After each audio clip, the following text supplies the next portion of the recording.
A Assembleia Geral da ONU chega ao fim amanhã. Neste ano, o evento foi marcado pelo reconhecimento do Estado da Palestina por diversas nações e também por um discurso defensivo de Donald Trump. Eu falo mais sobre este assunto com o professor de Relações Internacionais da Faculdade Rio Branco, Sidney Leite. Seja bem-vindo à nossa programação. Uma ótima tarde. Ótima tarde, Gabriel. Um grande prazer em conversar com você. Prazer é todo nosso, professor. Com este reconhecimento do Estado da Palestina e também várias críticas a Israel, inclusive alguns protestos que contaram com a delegação brasileira, qual que é o cenário provável para a guerra em Gaza a partir desta cúpula da ONU? Gabriel, eu diria que, inclusive, o mais importante não foi nem propriamente um discurso deste ou daquele estadista. Foi exatamente o momento que várias delegações acabaram abandonando o plenário da Assembleia Geral das Nações Unidas quando se iniciava o discurso do primeiro-ministro de Israel. De fato, o atual governo de Israel vem levando a cabo ações desproporcionais, assimétricas contra a população de Gaza, e isso tem gerado uma forte reação da sociedade internacional, e agora a gente também vê do próprio sistema internacional por intermédio de estados relevantes, como, por exemplo, a própria França. Este reconhecimento, veja, do ponto de vista prático, já existe um Estado palestino. Esse Estado fora criado exatamente pela ONU em 48. Porém, de fato, esse Estado, na prática, nunca existiu.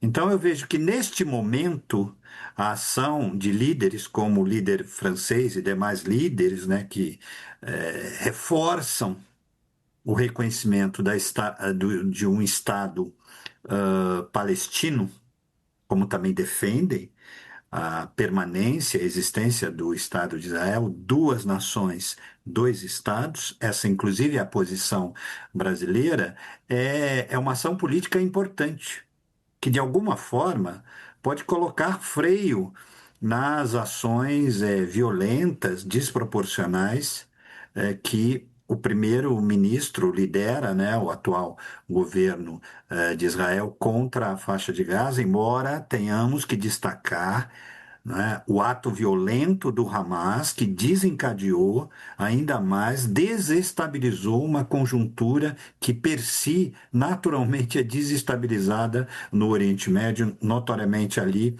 na faixa de Gaza. Professor, esses atos políticos e até pressão de estados muito importantes, no caso Estados Unidos e também algumas lideranças europeias, vem surtido efeito no que tanja justamente esta guerra entre Hamas e Israel? Você vê efeitos práticos destes atos políticos? Infelizmente não é? Pelo menos até agora, o apoio do presidente Trump ao governo do Benjamin Netanyahu, não é? O atual governo de Israel, tem sido muito mais decisivo do que propriamente a reação de outros atores, como o Reino Unido, a Alemanha e a França, né? Que também são atores importantes, e lembremos que, exceto a Alemanha, o Reino Unido e a França fazem parte do Conselho de Segurança da ONU. Porém, é possível que a reunião que se desenha para amanhã entre o presidente Trump e o presidente Benjamin Netanyahu, de alguma forma, altere o curso que vemos, né, que infelizmente é de uma escalada de violência desproporcional. Se há um ator atualmente no sistema internacional capaz de, digamos, provocar mudanças nesta conjuntura extremamente difícil do Oriente Médio, notoriamente da faixa de Gaza, é o presidente Donald Trump. Porém, ele tem sido muito ambíguo, tem tomado decisões muito mais impulsivas do que nós possamos vislumbrar uma ação calcada num planejamento para a região, o que traz ainda mais instabilidade. Eu diria que é desoladora a atual situação da faixa de Gaza, embora tenha uma visão otimista, mas as evidências mostram que nós estamos muito mais próximos da continuidade dos atos de violência do que, pelo menos, um cessar-fogo de curto prazo. Professor, este encontro de amanhã e, é claro, a indicação de Donald Trump de que conversou com os dois lados e ambos querem chegar a um acordo, traz talvez esperanças de que este conflito esteja se encaminhando, talvez para o final. Como é que o senhor enxerga essa questão, ainda mais com mais uma indicação de Trump de que as duas partes querem chegar a este consenso? Gabriel, eu costumo confiar mais nas instituições do que em líderes. Eu penso que os líderes têm os seus objetivos políticos eleitorais, os políticos acabam tendo uma visão um tanto quanto até narcísica de questões como essa, dando a eles um protagonismo que não é real. Na verdade, eu acredito que numa ação coordenada que envolvam países do Oriente Médio, lideranças, obviamente, dos dois grupos, não é, que estão em conflito. Aí, quando eu falo, eu não falo do Hamas, não vejo legitimidade de negociação do Hamas pelos seus atos de violência, pelas suas ações, mas sim pela autoridade palestina. Essa sim tem toda legitimidade, não é? Não só para conversar tanto com Trump quanto o primeiro-ministro de Israel, como também governar não só a Cisjordânia, como também a faixa de Gaza.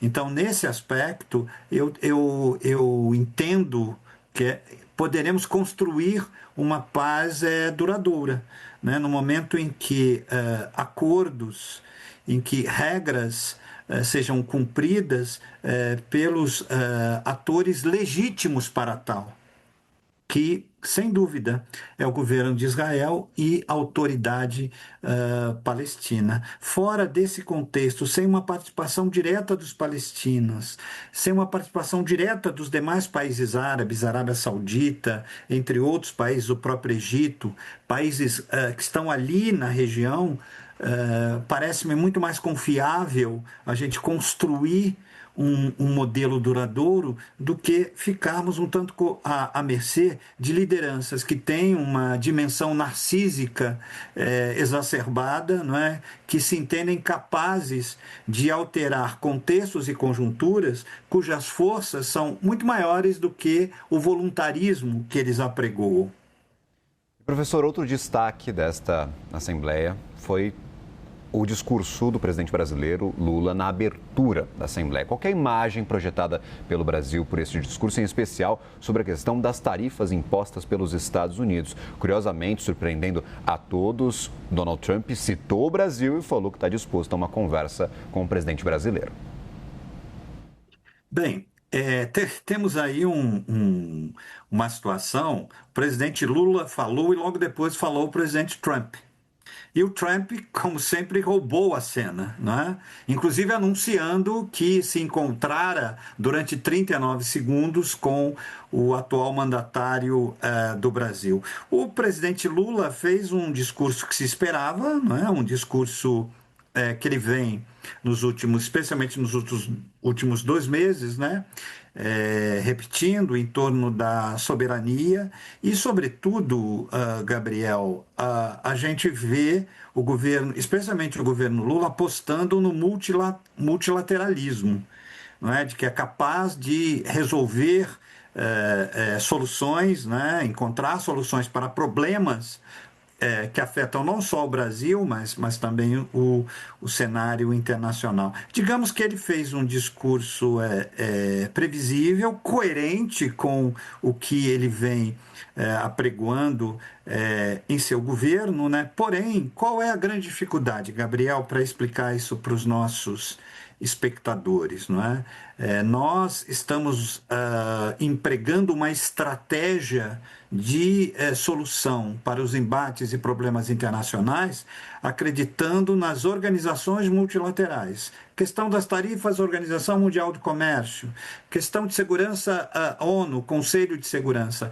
Porém, a tendência bem contemporânea do sistema internacional é exatamente a ação das grandes potências, dos grandes líderes, agindo unilateralmente. Aliás, o Lula até falou sobre isso. Então, nós estamos levantando a bandeira do multilateralismo num cenário em que está imperando a força da grande potência, né? Do jogo das grandes potências, Rússia, China, o próprio Estados Unidos, né? Então, me parece que nós precisamos rever essa estratégia.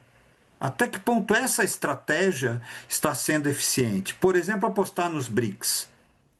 Não é? Como nós vimos na questão tarifária, cada país dos BRICS negociou isoladamente com os Estados Unidos. E o Brasil ficou um pouco falando sozinho, né, de buscar uma negociação multilateral. Isso me preocupa.